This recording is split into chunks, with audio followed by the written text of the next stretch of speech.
సంవత్సరాల తరబడి ఎన్ని మందులు వాడినా మీ మోకాల నొప్పులు తగ్గట్లేదా? ప్రాణ పెయిన్ క్లినిక్ లో అత్యాధునిక చికిత్స.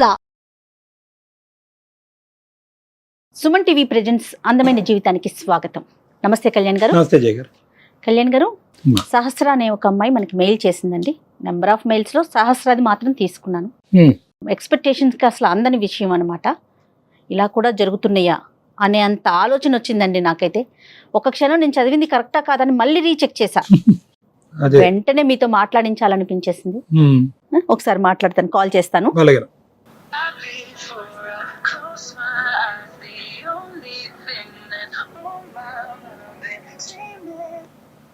హలో హలో, సహస్ర అండి? అవునండి. సుమన్ టీవీ అందమైన జీవితం ప్రోగ్రామ్ నుంచి కాల్ చేస్తున్నానండి. హాయ్ మా. నమస్తే. నమస్తే సహస్ర. మీ మెయిల్ రీసెంట్ గానే చూసాను కానీ వెంటనే మీతో మాట్లాడాలి, డెఫినెట్ గా డాక్టర్ గారి సలహా మీకు చాలా అవసరం అనిపించింది సహస్ర, నాకైతే పర్సనల్ గా. రైట్, ఒకసారి కళ్యాణ్ గారితో మాట్లాడండి. నమస్తే సార్. నమస్తే అమ్మా. పేరు సహస్ర అమ్మా? నా పేరు సహస్ర సార్. నాకు 24 years సార్ నాది ఏజ్. ఓకే, చెప్పమ్మా. నాకు చాలా చాలా గిల్టీగా ఉంది మేడం, చాలా బాధగా ఉంది. అసలు బాధపడకమ్మా, బాధపడకు. చెప్పమ్మా చెప్పమ్మా, దేని గురించి గిల్ట్?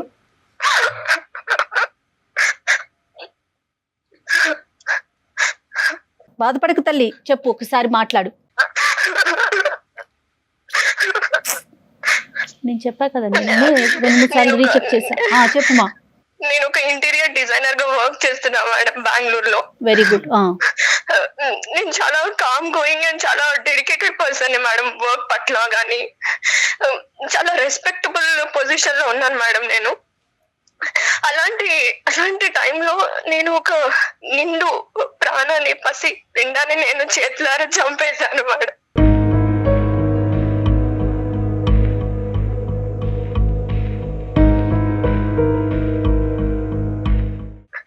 ఒక పసి పిండాన్ని గ్రో అవ్వకుండానే చంపేశాను. ఒక చేత్తో ఒక రకంగా నులిపి చంపేసినట్టు చంపేశాను.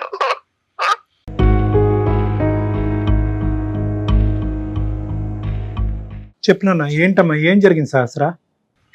నువ్వేంటి, చంపేయటం ఏంటి? అసలు ఏం జరిగిందమ్మా, కొంచెం డీటెయిల్డ్ గా చెప్పు. ఓకే సార్, చెప్తాను కదా సార్. నేను ఇంటీరియర్ డిజైనర్ గా ఒక కార్పొరేట్ కంపెనీలో వర్క్ చేస్తుంటే, అయితే అసలు ఎందుకు ఇంత గిల్టీగా, నిద్ర పట్టలేకుండా ఎందుకు ఇలా జరుగుతుందంటే సార్, నేను ప్రెగ్నెంట్ అయ్యాను సార్.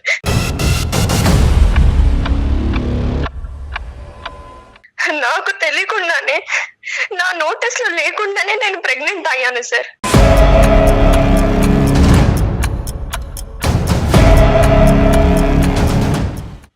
మీరు చెప్పండి సార్, అసలు ఒక నోటీస్ లేకుండా అసలు ప్రెగ్నెంట్ అవ్వడం అసలు ఏంటి సార్? అసలు ఇది కరెక్టేనా?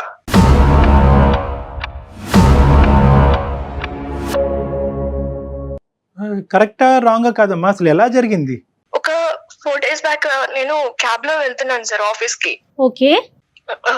ట్రావెల్ చేస్తున్నా, డైలీ క్యాబ్ లోనే వెళ్తాను. ఓకే.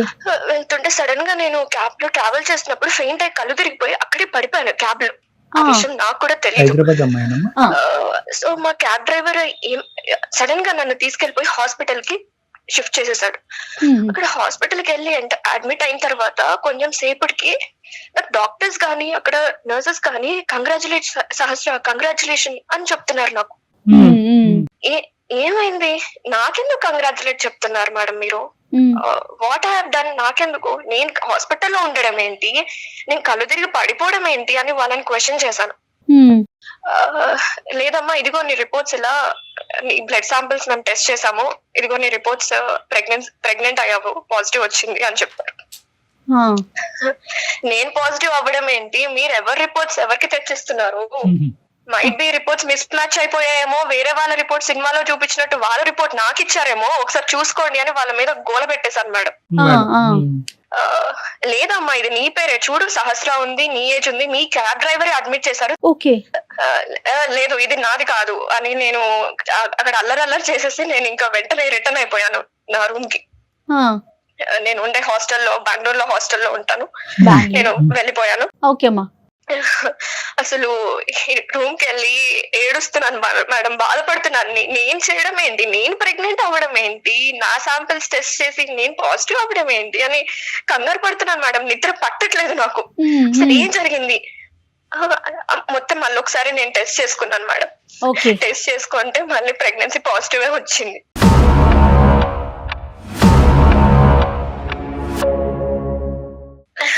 ఇది పక్కన పెడతా మేడం, యాక్చువల్ గా నేను వర్క్ చేసే కంపెనీలో చాలా బెస్ట్ ఎంప్లాయ్ అని నాకు మంచి నేమ్ ఉంది మేడం. సూపర్. ఓకే. నేను చెప్పాను కదా, నాతో పాటు నా టీమ్ లో నేను వేసేది creative interior designing, creative work madam. నాదంతా ఆలోచనలు కానీ ఇవన్నీ క్రియేటివ్ ఆర్ట్ రిలేటెడ్ ఉంటది. నేను పనిచేసే 9 మందిలో నా టీమ్ లో నేనే ఒక బెస్ట్ పర్సన్. 1 మంత్ అలాగా మాకు best employee of the award అనే రివార్డ్ ఒకటి ప్రకటిస్తారు అనమాట. సో ఇలాగా ఏంటంటే ఒకటే ఫస్ట్ టైం నాకే వచ్చింది మేడం, సెకండ్ టైం నాకే వచ్చింది, గుడ్, థర్డ్ టైం కూడా నాకే వచ్చింది. సో 3 times నాకే వచ్చింది.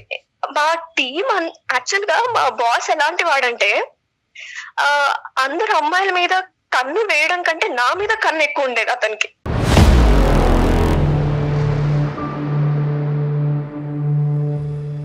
ఒక 2 months బ్యాక్ నాకు ఒకసారి ప్రపోజ్ కూడా చేశాడు. నా క్యాబిన్ లో నేను బేలో కూర్చున్నప్పుడు కూడా నన్ను చూసుకుంటూ వెళ్ళడము, ఎప్పుడెప్పుడు ఈ అమ్మాయి ఖాళీగా దొరుకుతుందా, ఎప్పుడెప్పుడు తినని ముట్టుకుందామా అన్న ప్రయత్నంలో ఉంటాడు మేడం అతను. అతని బిహేవియర్ చూస్తుంటే అలా అనిపించేది నాకు. అతనికి 35 years ఉంటాయి మేడం. ఓకే. మ్యారీడేనా? మ్యారీడే మేడం. నీ వయసు ఎంత అమ్మా? నాది 24 సార్. తప్పుగా అనుకోకమ్మా, నీకు ఎవరైనా బాయ్ ఫ్రెండ్స్ అదేమన్నా ఉన్నారా? లేదు సార్, నేను అసలు ఇప్పటి వరకు రిలేషన్ లో ఎవరితో లేను. అమ్మ నాన్న ఎక్కడ ఉంటారమ్మా? మా మదర్ ఫాదర్ హైదరాబాద్ లోనే ఉంటారు సార్. మా ఫాదర్ వచ్చేసి ఒక ప్రైవేట్ బ్యాంక్ ఎంప్లాయ్ లో తన మేనేజర్, బ్యాంక్ ఎంప్లాయ్ తను. ఈ ప్రెగ్నెన్సీ గురించి అమ్మా నాన్నకి చెప్పావమ్మా? ఎవరికి తెలీదా? లేదు సార్, ఎట్లా చెప్తాను సార్, వాళ్ళు తలెత్తుకోకుండా ఉంటారు సార్, నేను ఎలా చెప్పగలను?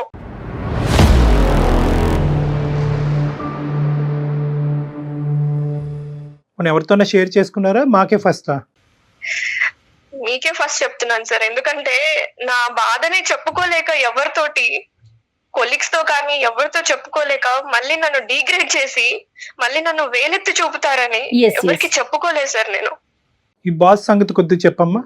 బాస్ ఎలా ఉంటాడంటే మేడం, నాతోటి చాలా ఎప్పుడెప్పుడు దొరుకుతుందా ఈ అమ్మాయి అన్నట్టు మాట్లాడతారు సార్. రైట్. ఓకే. ఎప్పుడు చూసినా బాస్ ని పొగడ్డం, ఆ భజన చేస్తూనే ఉంటారు వీళ్ళందరూ, మిగతా ఎంప్లాయీస్ అంతా, మీ టీమ్ మెంబర్స్ అంతా. ఎందుకంటే ఆ ఎంప్లాయీస్ మైండ్ సెట్ ఎలా ఉంటదంటే ఇంక్రిమెంట్ కొట్టేయాలి, ఒక నెక్స్ట్ ప్రమోషన్ కి వెళ్ళాలి, ఆ బాస్ హెల్ప్ ఉంటేనే కదా మనం వెళ్ళేది అన్న మైండ్ సెట్ తోటి ఎప్పుడు ఆయన చుట్టూ భజన చేస్తూ ఆయన లంచ్ కి తీసుకెళ్లడం, డిన్నర్ కి తీసుకెళ్లడం ఇలా చేస్తూ ఉంటారు మేడం. వీళ్ళు నాకు 1, 2, 3 థర్డ్ టైం వరకు ఇలా రివార్డ్స్ వచ్చాయి కదా మేడం. మాకు ఎలా ఉంటదంటే ఒక్కసారికి ₹1,00,000 ఇస్తారు మేడం, 1 lakh ఒక రివార్డ్ బోనస్. నా సాలరీ ఏంటంటే మేడం, నాకు 75,000 సాలరీ. ఓకే. నాకు బోల్డ్ అన్ని ఈఎంఐలు ఉన్నాయి. ఒక ఈఎంఐలకి నాకు 47,000 అయిపోతుంది మేడం. ఇంకా బెంగళూరులో ఉండడానికి ఖర్చులు అవన్నీ నేను చూసుకుంటాను, కొన్ని ఇంటికి పంపిస్తూ ఉంటాను. ఓకేమా. ఎంప్లాయీస్ అందరూ ఏమైపోయారంటే మేడం, వీళ్ళందరూ కలిసి సహస్ర ఒక మంచి పొజిషన్ కి వచ్చేస్తుంది, ఇంక్రిమెంట్ల మీద ఇంక్రిమెంట్లు వస్తున్నాయి అని జెల్లస్ పట్టుకున్నారు మేడం నన్ను చూసి. ఓకే. ఏంటి సహస్ర పార్టీ బాబా, నీకు ఫస్ట్ టైం వచ్చింది 1 lakh, సెకండ్ టైం వచ్చింది, థర్డ్ టైం హ్యాట్రిక్ కొట్టేసావు నువ్వు, అసలు నువ్వు చాలా గ్రేట్, నీకు 4 months సాలరీ కలిసి వచ్చేసింది, పార్టీ కావాలి మాకు, చాలా పెద్ద పార్టీ కావాలి, అసలు సరిపోదు మాకు ఇది అంటే, సరే పదండి లంచ్ కి వెళ్దాము, లంచ్ కి తీసుకెళ్తానా అని అన్నాను మేడం నేను. ఓకేమా. సార్ లంచ్ కి తీసుకెళ్దామా? లంచ్ కి మేము వెళ్ళమా ఏంటి? మేము బాక్సులు తెచ్చుకోలేమా మా ఇంటి నుంచి?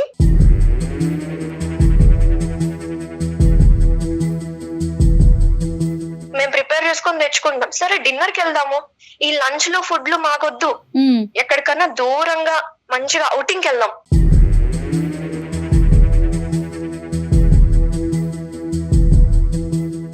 అవుటింగ్ అంటేనే నాకు అక్కడ కొంచెం తేడా కొట్టింది మేడం. అవుటింగ్ ఏంటి అని అయినా నాకు ఒకటి అర్థం కాదు డాక్టర్ గారు, వీళ్ళు పార్టీ అని అసలు తొబ్బేస్తున్నారు సార్ నాకైతే.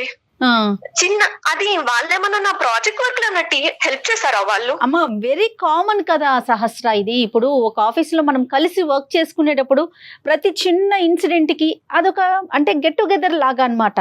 అది పెద్ద భూతద్దంలో చూడాల్సిన విషయం కాదేమో తల్లి. కార్పొరేట్ కల్చర్ లో పార్టీ ఇవ్వడం కామనే. అందుకోసమే నేను లంచ్ కి వెళ్దాము, మన టీం అందరం వెళ్దాము, మన లంచ్ కి వెళ్దాం, మంచి రెస్టారెంట్ లో ఫుడ్ తిందాం అని చెప్పాను. వాళ్ళ ఎక్స్పెక్టేషన్ ఏంటమ్మా? వాళ్ళకి ఏం కావాలి? అవుటింగ్ వెళ్ళాలి అంతేనమ్మా. సరే మీకేం కావాలి అని అడిగితే మాకు మంచిగా గ్రాండ్ పార్టీ కావాలి, అవుటింగ్ కి వెళ్దాము, గోవా వెళ్దాము అని అన్నారు. గోవా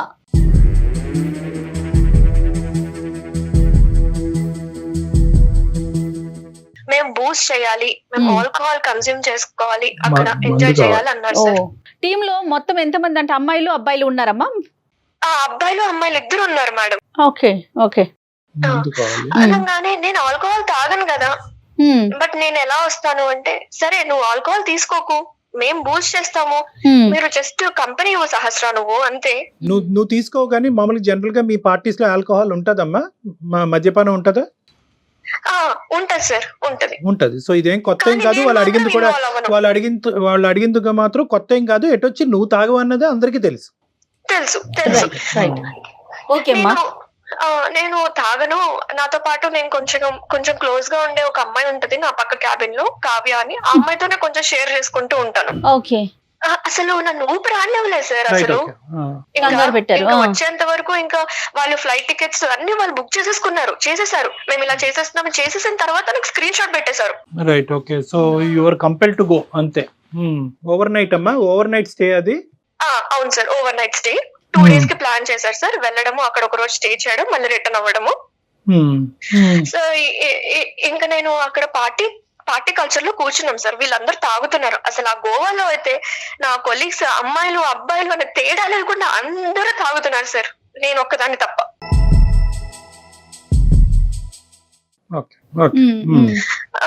ఇంకా నాకు అయితే ఒక స్ప్రైట్ బాటిల్ ఇచ్చారు సార్. 1 liter స్ప్రైట్ బాటిల్ ఇచ్చారు. ఇదిగో సహస్ర తీసుకో అన్నారు. స్ప్రైట్ బాటిల్ ఇచ్చినప్పుడు స్ప్రైటే కదా అని నేను ఏం చేశానంటే, ఇది సీల్ ఉందా లేదా అని కూడా చెక్ చేసుకున్నా సార్. సీల్ ఉందా? ఇది సీల్డ్ బాటిలా కాదా అని చెక్ చేసుకుంటే సీల్ ఉంది సార్. ఎందుకు మీకు డౌట్ ఉండిందా సహస్ర? ఆల్రెడీ వాళ్ళు ఏమన్నా ఆల్కహాల్ ఈ కలిపారని? రోజుల్లో అది కామన్ కాబట్టి అమ్మాయి ఏమనుకుందంటే ఏమైనా లిక్విడ్ ఏమైనా రిమూవ్ చేసి కలుపుంటారేమో, సీల్ ఉంటే కనుక తిరగలేదు కదా అనుకుంది. Right sir, exactly. ఒక 2-3 సిప్స్, ఒక హాఫ్ గ్లాస్ అయిపోగానే నాకే కొంచెం తేడాగా, అది కొంచెం ఘాటుగా అనిపించింది. సరే అని నేను ఒక 1 glass తాగంగానే నేను అన్కాన్షియస్ అయిపోతున్నా సార్. నాకే కొంచెం డిజీనెస్ వచ్చేసి అంత కళ్ళు తిరుగుతున్నట్టు ఎలానో అనిపించింది. ఇంకా నాకు తెలియకుండానే అన్ఇంటెన్షనల్ గా నేను ఒక గ్లాస్ కాకుండా ఇంకొక గ్లాస్ తాగుతూనే ఉన్నా సార్.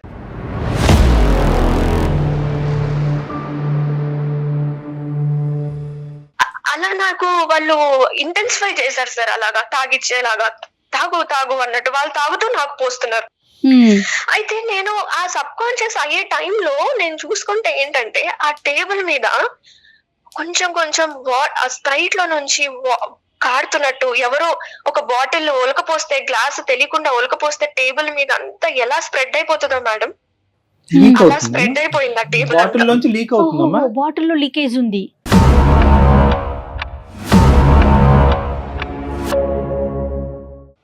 అయి ఉండొచ్చు మేడం. మొత్తం ఆ టేబుల్ అంతా స్ప్రెడ్ అయిపోతుంటే నాకు అప్పుడు అదొకటి గుర్తుంది మేడం నాకు. ఓకే. ఇంకా నాకు తర్వాత ఏం జరిగిందో మేడం నాకు అసలు తెలియదు మేడం.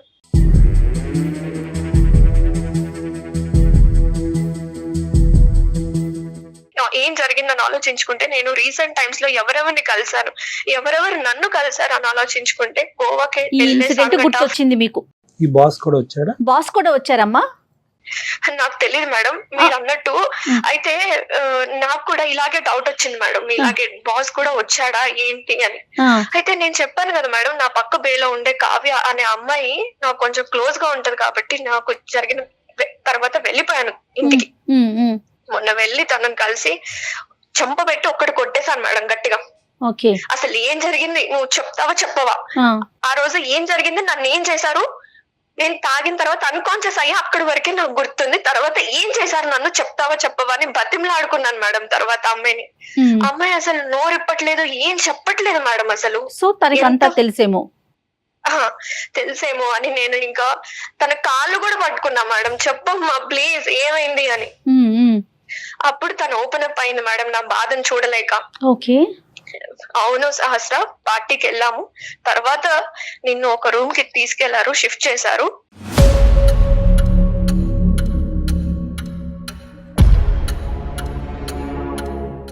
అక్కడి వరకే నాకు తెలుసు. తర్వాత నేను లేను అక్కడ, నేను పక్క రూమ్ కి వెళ్ళిపోయాను అని చెప్పారు మేడం. అయితే బాస్ వచ్చారా అంటే వచ్చుంటారు అని చెప్పింది మేడం తను.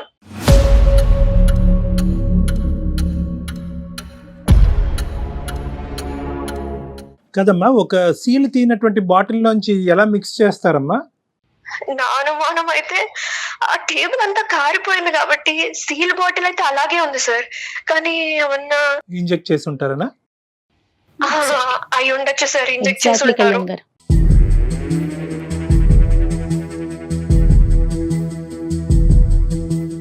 ఇదంతా నలుగురు కూడబలుక్కుని ఈ విధంగా చేద్దాం అని చేసినటువంటి ఆలోచన అంటారా, లేదంటే ఒక్క మనిషికి వచ్చే ఆలోచన? లేకపోతే బాస్ ఇనిషియేషన్ తీసుకొని ఇలా పార్టీ అడుగు వెళ్ళండి అని చెప్పుండొచ్చేమో సార్. ఐడియా ఒక్కళ్ళది అయ్యి ఉండొచ్చు, ఆచరించినటువంటి వాళ్ళు చాలా మంది అయ్యి ఉండొచ్చు అని అనిపిస్తుంది కదమ్మా. నాకు అనిపిస్తుంది సార్. అవును రైట్. ఇది కాకుండా ఇంకేదైనా కొరిలేట్ చేసుకోగలుగుతున్నామా, లేదంటే ఎంత ఆలోచించినా కూడా ఈ ఒక్క సంఘటన బట్టే కొరిలేషన్ వస్తుంది? ఎందుకంటే ఇలాంటి పార్టీలు పదే పదే జరగవు నీ జీవితంలో. ఈ స్థాయి పార్టీ బహుశా ఇది ఒకటే అయి ఉంటుంది కాబట్టి. నాకు మీరు అంటున్నట్టు కోరిలేట్ చేసుకోవాల్సిన ఒక గెస్సింగ్స్ గానీ సజెషన్స్ గానీ ఎక్కడ కనిపిస్తున్నాయి అంటే సార్, ఆ అమ్మాయి దగ్గరికి వెళ్ళినప్పుడు అవును నిన్ను ఒక రూమ్ కి తీసుకెళ్లారు, ఇంకంతే, ఇట్స్ క్లియర్ అమ్మా. తీసుకెళ్లారు. అలాగే ఆ బాసే ఇనిషియేట్ చేసి ఉంటాడు, అతను కూడా గోవా వచ్చి ఉంటాడు సార్ డెఫినెట్ గా. నేనైతే అబార్షన్ చేయించేసుకున్నా సార్. ఎందుకంటే ఇంకా నా లైఫ్ ఏముండదు సార్, ఇంకా నా లైఫ్ క్లోజ్ అయిపోయినట్టే. ఆ లోపల ప్రాణాన్ని నేను ఇంకా గ్రో చేస్తూ ఉంటే ఒక్కొక్క రోజు పోయే కొందికి, రోజులు గడిచే కొందికి ఇంకా నేనే డేంజర్ జోన్ లో పడుతున్నాను సార్.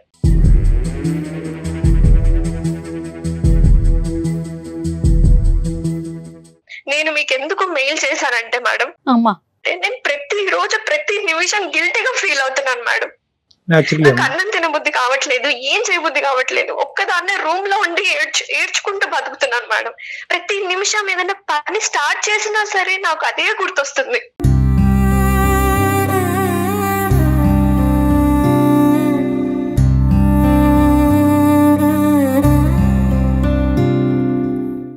ఆ గిల్టీనెస్ అనేది నాకు లేకుండా మీరు ఎలాంటి సలహా చెప్పినా సరే నేను దాన్ని యాక్సెప్ట్ చేస్తాను సార్. ఎలాంటి సలహా చెప్పినా కూడా నిన్ను సేద తీర్చగలిగేటటువంటి ఇది లేదేమో అని నాకు అనిపిస్తుందమ్మా. బట్ స్టిల్ నేను ఒక అటెంప్ట్ అయితే చేస్తాను. ఎందుకంటే ఇక్కడ ఎంత కాదనుకున్నా కూడా మిక్స్డ్ ఇమోషన్స్. ఒకటి వద్దు అనుకున్నా కూడా ఒక పార్టీకి వెళ్ళటం, పార్టీలో ఒక అనూహ్యమైనటువంటి పరిస్థితుల్లో లిటరల్గా చెప్పాలి అంటే నిన్ను చేశారు. ఒకరు చేశారా, నలుగురు చేశారా అనేటటువంటిది అర్థం కానటువంటి దుర్భర పరిస్థితి. ఒకరు చేస్తే ఎంతమంది సహకరించారు అనేటటువంటి పరిస్థితి.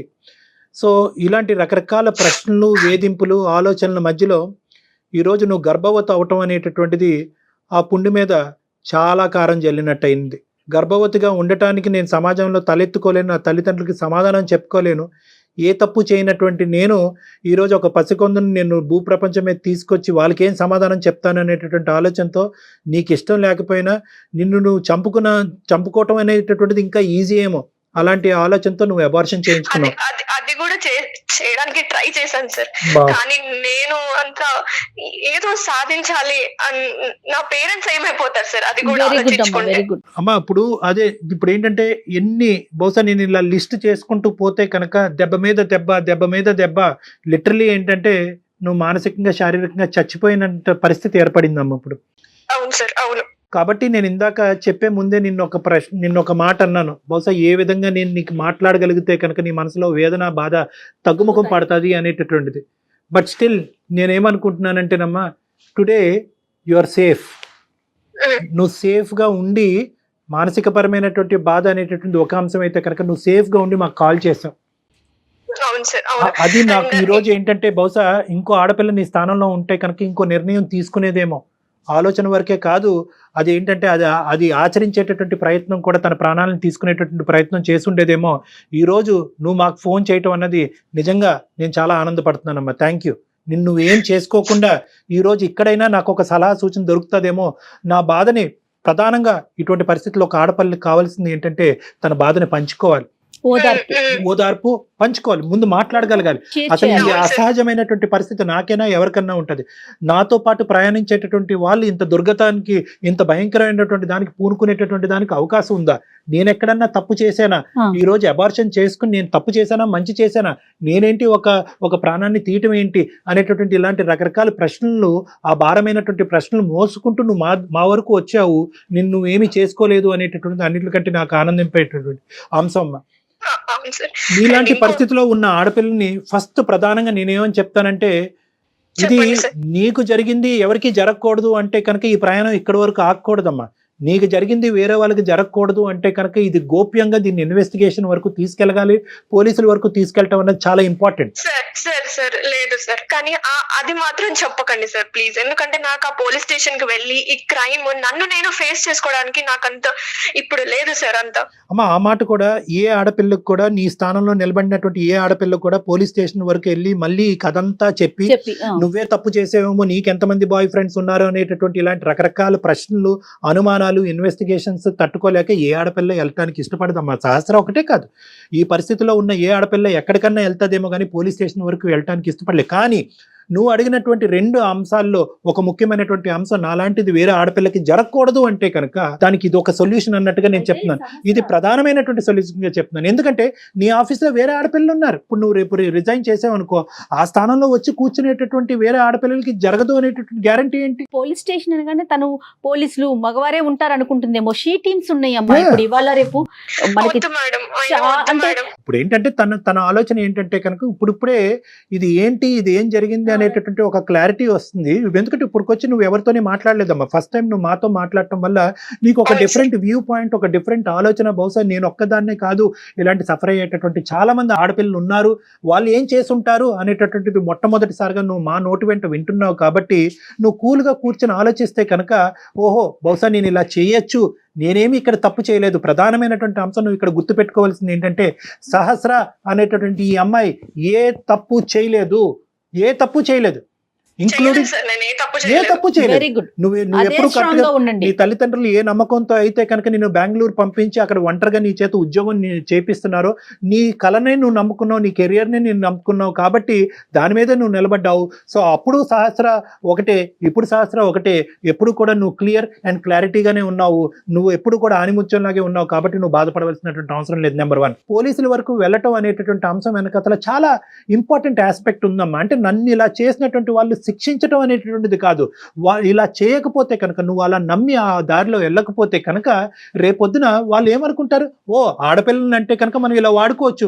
పార్టీలో అనేటటువంటి మభ్య పెట్టి వాళ్ళని ప్రెషర్ పెడితే కనుక, అయ్యో పార్టీ ఇవ్వకపోతే కనుక నాతో పాటు ప్రయాణం చేసేటటువంటి వాళ్ళు దూరం అవుతారేమో, వాళ్ళు నేను పీనాస్లా కనిపిస్తానేమో, ఇంకో విధంగా కనిపిస్తానేమో అనేటటువంటి ఉద్దేశంతో ఆడపిల్లలు ఇలా లొంగిపోతారన్నమాట అనేటటువంటి మెసేజ్ నువ్వు వాళ్ళకి ఇస్తున్న దాని అవుతావు. రేపొద్దున ఆడపిల్లల్ని ఏ విధంగా వాడుకోవచ్చు అనేటటువంటి ఆలోచన వాళ్ళకి ఇస్తున్నాం. రేపొద్దున మనం ప్రత్యక్షంగా కలపకపోయినా, వాళ్ళు మందు కొట్టకపోయినా, తాగకపోయినా కూడా ఇలా మబ్బి పెట్టి మాయ చేసి ఈ విధంగా మత్తు పానీయాలు ఇచ్చి ఆడపిల్లను మనం లొంగ తీసుకోవచ్చు అనేటటువంటి మెసేజ్ మనకి ఇస్తున్నాం. ఈ రోజు సహస్ర ఇంది, రేపు ఇంకొక అమ్మాయి అవుతుంది, ఆ ప్లేస్ లో ఇంకొక అమ్మాయి ఉండొచ్చు కదా అనేసి అంటున్నారు. అందుకోసమే నేను ముందుకు వచ్చాను మేడం. బట్ ఈ పోలీసులు క్రైములు మాత్రం అసలు చెప్పకండి. మా వ్యవస్థ చాలా మారింది తల్లి. వ్యవస్థ దయచేసి నా మాట ఒక్కసారి నమ్ము. నువ్వు ఎంత చీదరించుకున్నా, ఎంత అసహించుకున్నా, ఎంత కరెక్ట్ కాదు అనుకున్నా, నా సబ్జెక్ట్ ఎంత బహిర్గతం అవుతుందని నీకు అనుకున్నా కూడా వ్యవస్థ చాలా మారింది. అన్నీ కూడా చాలా గోప్యంగా ఉంటుంది. ఒక ఆడపిల్లకి ఇచ్చేటటువంటి ప్రైవసీ బహుశా ఈ రోజుల్లో మన ఉండేటటువంటి వ్యవస్థలో చాలా ఇంపార్టెంట్ ఆస్పెక్ట్ కింద మారిపోయింది. సో ఎవరికి కూడా మూడో కంటికి తెలియకుండా కూడా ఇన్వెస్టిగేషన్ నడిపించవచ్చు. అందరినీ ఎవరైతే ఉన్నారో వాళ్ళందరినీ కూడా బోన్లోకి లాగచ్చు, శిక్షించవచ్చు. రేపొద్దున సమాజానికి చాలా మంచి సేవ చేసేటటువంటి ఒక గొప్ప వ్యక్తిగా నువ్వు మారుతావు. సో దీనంతటి వల్ల నాకేంటండి అని నువ్వు అడగచ్చు. నీకేంటంటేనమ్మా, నువ్వు అప్పుడు ఇప్పుడు ఎప్పుడు కూడా నువ్వు పెర్ఫెక్టే. నువ్వు బాధపడవలసినటువంటి అవసరం లేదు. ఎటొచ్చి బిడ్డను చంపుకున్నాను సార్ కాబట్టి నేను అబార్ట్ చేసుకోవటం అన్నది, నేను ప్రాణాన్ని తీసుకోవటం అంటే కనుక దానికి ప్రాణాన్ని తీసేయటం అనేటటువంటి ఒక లేబుల్ పెడితే కనుక గిల్ట్తో చచ్చిపోతావు అమ్మా. నిన్ను నువ్వు కాపాడుకునేటటువంటి ప్రయత్నంలో నువ్వు ఆ ఆలోచన రావటంలో, ఆ ఆలోచన నీకు రావటం ఎటువంటి తప్పు కాదమ్మా. నేను అనుకోవటం ఆలోచన తప్పు కాదు. ఎందుకంటే కనుక ఈరోజు నీ తల్లిదండ్రులకు నువ్వు సమాధానం చెప్పుకోవాలి, సమాజానికి సమాధానం చెప్పుకోవాలి. రేపొద్దున పెళ్లి అనే భవిష్యత్తు నీకు ఉంది. రాబోయేటటువంటి భర్తకు నువ్వు సమాధానం చెప్పుకోవాలి. ఒక బిడ్డను తీసుకుని నడి సమాజంలోకి నువ్వు వెళ్తే కనుక ఈ సమాజం నిన్నేం గౌరవంగా చూడదమ్మా. నిన్నేమంటది అంటే అదిగో ఏదో తప్పు చేసింది కాబట్టి ఈరోజు బిడ్డను ఎత్తుకుని తిరుగుతుంది, ఈ అమ్మాయి తప్పుడు మనిషి అని చెప్పి ఏ క్యారెక్టర్ అయితే కనుక నువ్వు నీ తల్లిదండ్రులు ఎప్పుడు కూడా కల్లో కూడా ఊహించుకోరో ఆ ముద్ర నీ మీద పడబోతుంది. కాబట్టి ఈరోజు నువ్వు సమయస్ఫూర్తితోనే ఒక ఆలోచన చేసావని నేను అంటున్నానమ్మా. ఒకప్పుడు నువ్వు అబార్ట్ చేసుకోకుండా మా దగ్గరికి వచ్చుంటే కనుక తల్లి ఇది నీ ఇష్టం, నీ ఆలోచన బట్టి నువ్వు నిర్ణయం తీసుకో, మేము దాని మీద ప్రెషర్ చేయలేము, అలా చేయటం అనేటటువంటి చట్టరీత్యా వ్యతిరేకం అని చెప్పుండేవాళ్ళం. కానీ నువ్వు ఆల్రెడీ ఒక నిర్ణయం తీసుకుని దాన్ని ఆచరించావు కాబట్టి నువ్వు చేసినటువంటి దాంట్లో గిల్ట్ ఫీల్ అవ్వాల్సినటువంటి అవసరం లేదు. నిన్ను, నీ కుటుంబాన్ని, నీ ఫ్యూచర్ని కాపాడుకునేటటువంటి ప్రయత్నంలో నువ్వు తీసుకున్న నిర్ణయం కాబట్టి దాన్ని నేను తప్పుగా అయితే నేను భావించట్లేదు, ఆ విధంగా నేను చూడట్లేదు. ఇప్పుడు కూడా ఇంతకు ముందు మీరు కాల్ చేయక ముందు కూడా నాకు అదే గిల్ట్ ఉంది సార్. ఇప్పుడు మీతో మీరు చెప్పే సలహా కానీ, మీరు నన్ను మోటివేట్ చేసే మాటలు కానీ నాకు కొంచెం ఇప్పుడు మనశ్శాంతిని ఇస్తుంది సార్. రిమూవ్ దట్ మాస్క్ అమ్మా. నువ్వేం తప్పు చేయలేదు. ఎటొచ్చి నీ ఎజెండా ఒక్కటే. నీ ఎజెండా ఈ రోజు ఏదన్నా ప్రైమరీ గారు ఈ రోజు మాట్లాడుకుంటే నాకు 0.5% కూడా 0.05% కూడా నాకు ఈ రోజు సహస్ర తప్పు చేసినట్టు నాకు అనిపించట్లేదు. ఇలాంటివి జరిగినప్పుడు గొంతు విప్పి మాట్లాడండి. మీ మనసులో ఉండేటటువంటి బాధని నీకు నచ్చినటువంటి వాళ్ళని చెప్పండి. ఒకప్పుడు అవకాశం ఉంటే కనుక నిన్ను ఇబ్బంది పెట్టేటటువంటి వాళ్ళని శిక్షించి రేపొద్దున వాళ్ళకి బుద్ధి వచ్చేటటువంటి విధంగా ఈ ప్రాసెస్ కంటిన్యూ అవ్వకుండా అరికెట్టేటటువంటి ప్రయత్నం కూడా మీరు చేయండి. చాలా ముఖ్యమైనటువంటి అంశం ఉంది. నువ్వు ఎక్కడన్నా ఒక ఆలోచనలో ఒక చిన్నపాటి తప్పిదం జరిగింది అంటే కనుక అక్కడే జరిగింది. నీ భావం గురించి, నీ యొక్క వ్యక్తిత్వం గురించి, నీ మనసులో ఉండేటటువంటి ఆలోచన గురించి ఎప్పుడు కూడా ఏ ఆడపిల్లైనా నిలబడాలమ్మా. నాకు పార్టీలు నచ్చవంటే నచ్చవు, అంతే, ఫుల్ స్టాప్. నో అంటే నోనే. రండి ఒక బిర్యానీ ప్యాకెట్ తెచ్చుకుని ఇక్కడ టేబుల్ మీద కూర్చొని తిందాం సరదా. అంతేగాని వాళ్ళు ఆ మొహమాటానికి పోయి వీళ్ళు ఏదన్నా అనుకుంటారేమో 3 లక్షలు పోయి. ప్రధానమైనటువంటి అంశం అమ్మా, ఎక్కువ శాతం ఇలాంటివి జరిగేటటువంటి ఎక్కడ జరుగుతాయంటే కనుక మన తెలియనటువంటి ప్రాంతంలో మనకు తెలిసినటువంటి మనుషులు చేస్తారు. మీరు స్టాటిస్టిక్ చూడండి. మీరు స్టాటిస్టిక్ పరంగా చూసుకుంటే కనుక, క్రైమ్ స్టాటిస్టిక్స్ పరంగా చూసుకుంటే మీకు అప్పటికే హింట్ ఉంది. వీడు టచ్ చేయడానికి ట్రై చేస్తున్నాడు, ప్రపోజ్ చేయడానికి ట్రై చేస్తున్నాడు, వీళ్ళలో ఏదో దుర్బుద్ధి పుట్టింది, వీడు గోవా వరకు వెళ్దాం అంటున్నాడు అంటే కనుక ఆలోచన వీడిదా మిగతా వాళ్ళదా? బహుశా వీడు వాళ్ళ మీద ఒత్తిడి తీసుకొచ్చి మొత్తం అందరూ మూకమ్మడిగా నన్ను అక్కడ తీసుకెళ్తున్నారా? లేదు, అలా తీసుకెళ్ళట్లేదు అని అనిపించినా కూడా 99.5% అలా తీసుకెళ్ళడం అని అనిపించినా కూడా 0.5% ఎక్కడో చూడ మీ అంతరాత్మ మిమ్మల్ని ప్రశ్నిస్తూ ఉంటుంది, మిమ్మల్ని గుచ్చుతూ ఉంటుంది. దాన్ని నమ్మండి. 0.5% డౌట్ వచ్చినా కూడా అరే బాబు మీ పార్టీలకు ఒక దాన్ని నేను ఎక్కడికి రానురా, కావాలంటే ఇక్కడ తిందాము, నేను ఇలా వెళ్తున్నానంటే తెలిస్తే కనుక మీ అమ్మ నాన్నమే తోసేయండి. మా అమ్మ నాన్న నన్ను నరికి పోగులేస్తారు, నేను రాను, నాకు అది అలవాట్లేదు, అది మా సాంప్రదాయం కాదు, మా పద్ధతి కాదని చెప్పి కొట్టిపారు. రైట్. ఇది ఓన్లీ సహస్ర కాదు కళ్యాణ్ గారు, ఈ వీడియో చూసే ప్రతి ఆడపిల్లకి మీరు చెప్పే మాటలు ప్రతి ఆడపిల్ల మనసుకు తీసుకోవాలి.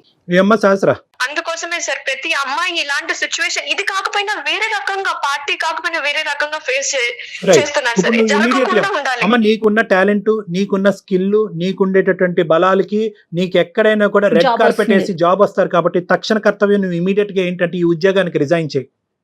ఉద్యోగానికి రిజైన్ చేసి వాళ్ళకి గుడ్ బై చేయి. ఎందుకంటే పదే పదే అటువంటి వాతావరణంలోకి నువ్వు వెళ్ళి వీడు చేశాడా అని ఆలోచించుకుంటే నీకు పిచ్చి పడుతుంది. నెంబర్ 2 ఏంటంటే అస్సలు ఎటువంటి సంకోచం లేకుండా కావాలంటే మేము మొత్తం మన అందమైన జీవితం టీం మొత్తం అంతా కూడా నీ వెంటంటూ ఉంటారు, నీకు కావాల్సినటువంటి సపోర్ట్ ఇస్తారు. పద మనందరం కలిపి ఏ పోలీస్ స్టేషన్లో కంప్లైంట్ పెడదాం, ఆ పోలీస్ స్టేషన్లో మనం కంప్లైంట్ పెట్టి వాళ్ళందరినీ శిక్ష పడేటటువంటి విధంగా ఎవరైతే ఇందులో ఇన్వాల్వ్ అయ్యి ఉన్నారో, ఆలోచన వచ్చినటువంటి వాళ్ళు, ఆచరించినటువంటి వాళ్ళు, దాచిపెట్టినటువంటి వాళ్ళు, ముగ్గురిని శిక్షించాలి. మా దగ్గరికి రా, లేదంటే మా కాంటాక్ట్ నెంబర్ ఇస్తాము, నువ్వు మా దగ్గర రా, ఇంకా కూర్చొని మనం డిస్కస్ చేసుకుందాం. ఎందుకంటే మీ పేరెంట్స్ ఇందులో ఇన్వాల్వ్ చేయాలని నువ్వు అనుకోవట్లేదు కాబట్టి, నువ్వు మేజర్ కాబట్టి నీకు ఆ నిర్ణయం తీసుకునేటటువంటి హక్కు ఉంది. నీకు ఆ ధైర్యాన్ని నింపి అక్కడి వరకు తీసుకెళ్లేటటువంటి బాధ్యత మాది. సార్ నేను ఫస్ట్ దీంట్లో నుంచి, ఈ గిల్టీనెస్ లో నుంచి నన్ను నేను మనిషిలాగా చూసుకున్న తర్వాత నేను ట్రై చేస్తాను sir. Of course, you take your time, but this is the agenda. Okay sir, మీరు చెప్పిన సలహా నేను ట్రై చేస్తాను సార్. బట్ ఫస్ట్ అయితే నన్ను నేను కోలుకొనివ్వండి sir. Sure, all the best. Very good. Sir ఇంకొక చిన్న మాట మీకు చెప్పాలనుకుంటున్నాను. చెప్పమ్మా సహస్ర. చెప్పమ్మా. సారీ సార్, ఏంటంటే అసలు నా పేరు సహస్ర కాదు, ఎందుకంటే సెక్యూరిటీ పర్పస్ కోసం నేను అలా చెప్పాను sir. Of course, well done, very good అమ్మా, వి అప్రిషియేట్ దట్. దానికి అపాలజీ ఎందుకమ్మా? Thank you sir. All the best అమ్మా, గుడ్ లక్ అమ్మా, టేక్ Super. కేర్, బాయ్ అమ్మా, Thank you, జాగ్రత్త sir. అమ్మా, Bye, sir. Take Thank care you. Of yourself, bye, good luck, bye. అమ్మా super కదండి.